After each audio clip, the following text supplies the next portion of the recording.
5, 4, 3, 2, 1.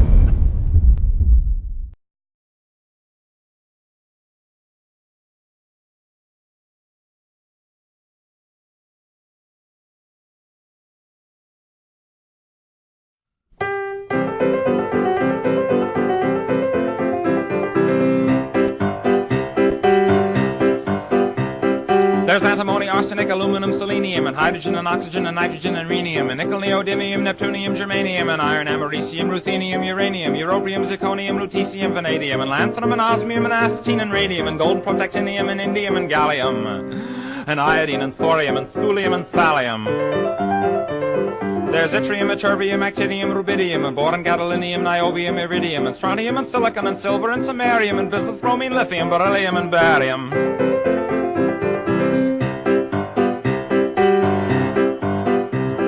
There's holmium and helium and hafnium and erbium and phosphorus and francium and fluorine and terbium and manganese and mercury, molybdenum, magnesium, dysprosium and scandium and cerium and cesium and lead, praseodymium and platinum, plutonium, palladium, promethium, potassium, polonium and tantalum, technetium, titanium, tellurium and cadmium and calcium and chromium and curium.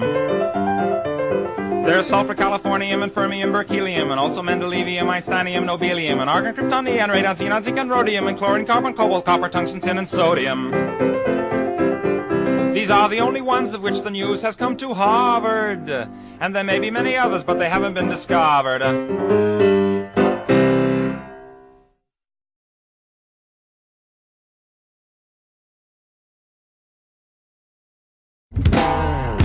Nothing but a chemical in my head. Oh, hi. I didn't see you there. Just reading my chemistry book cover to cover, like I do every weekend. Just reading about the periodic table of elements. You know about the periodic table of elements, don't you? You don't? Well, I conveniently have my laptop here, and hey, look at this. It's a little bit about the history. Why don't I take you into it?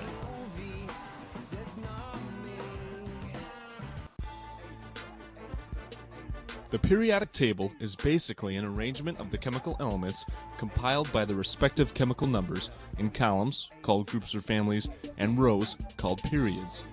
The standardized version of the table we use now had started with a Russian named Dmitry Mendeleev, but there are other forms used, such as the extended periodic table, and a version formed by Charles Janet aligning the elements by their atomic energy levels, appropriately named the Janet periodic table. To find the origin of the periodic table, we're going to have to go back a few centuries. Since before the Middle Ages, basic elements such as silver, gold, lead, mercury, and tin have been well known due to their ease in excavation and discoverability in nature. But the first scientific discovery of an element occurred in 1649 when Hennig Brand discovered phosphorus. A bankrupt German merchant, Brand came across the element during his search for the Philosopher's Stone, a rock of folklore that was said to be able to turn relatively cheap metals into pure gold. Brand's research for the mystical stone led him on a wild goose chase throughout science, even going as far as to distill human urine. Ugh. Finally, in 1669, he came across a white glowing rock, which he named phosphorus. He kept this discovery a secret, though, until a man by the name of Robert Boyle rediscovered the rock and made it public knowledge in 1680. Fast forward 100 years, and we find ourselves looking at the man who is considered to have created the first chemical textbook, chemist Antoine Laurent de Lavoisier. Lavoisier's textbook included substances that couldn't be broken down, such as mercury, zinc, hydrogen, oxygen, and nitrogen, and laid the groundwork for the modern list of elements. His lists also included light and caloric, which he believed to be material substances. Many did not accept Lavoisier's findings, though, as it only classified elements into metals and nonmetals. By the year 1809, we had a whopping 47 discovered elements, and it was becoming apparent that there were patterns in the way certain chemicals reacted, and scientists began to scheme up a way to classify them. Jumping ahead about a decade to 1817, Johann Dobryner found that the atomic weight of strontium fell midway between the weights of calcium and barium, all elements owning similar chemical properties. Come 1829, Dobryner proposed that the nature contained triads of elements, and that the middle element had properties that were an average of the other two members when ordered by the atomic weight.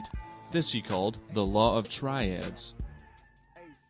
Between 1829 and 1858, other scientists, such as Leopold Mellin, Ernst Lensen, Jean-Baptiste Dumas, J.P. Cook, and Max von Pettenkofer, added on to Dobrunner's findings and concluded that chemical relationships go beyond a triad and are much broader. It was difficult during this time to classify, though, as accurate values for each element weren't always available. Then comes 1862, a very important date when we are talking about the history of the periodic table of elements, because it's the date the first such table was published. The man who created it, Alexandre Émile Baguerre de Chancourtois, was a French geologist and the first recorded person to notice the periodicity of the elements. The table, called the telluric helix, had a cylinder-like shape with the elements spiral staircasing down by increasing atomic weight.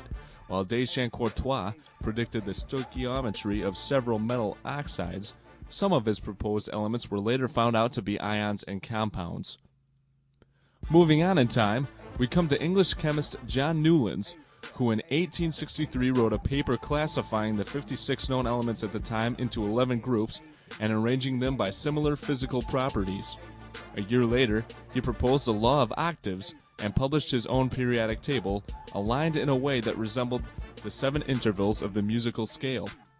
Decades later, it was found by G.N. Lewis in his 1916 article, The Molecule and the Atom, that another rule of 8, the octet rule, applies to the bonding of atoms, molecules, and electrons